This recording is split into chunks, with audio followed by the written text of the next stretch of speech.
मित्रांनो, आपल्या जीवनात पुस्तकांचं स्थान केवळ पानांमध्ये नाही तर विचारांमध्ये देखील आहे. आज 15 ऑक्टोबर भारताचे माजी राष्ट्रपती, महान शास्त्रज्ञ आणि दूरदर्शी विचारवंत डॉक्टर APJ अब्दुल कलाम यांच्या जयंतीनिमित्त आपण साजरा करत आहोत वाचन प्रेरणा दिवस.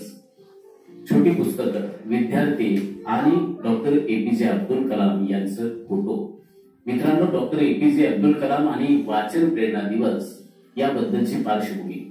सन 2015 पासून महाराष्ट्र राज्यात 15 ऑक्टोबर हा वाचन प्रेरणा दिवस म्हणून साजरा केला जातो. या दिवसाचं उद्दिष्ट हेच आहे, समाजात वाचनाची आवड निर्माण आणि तरुणांना ज्ञान मार्गाकडे प्रेरित करणं हे आहे.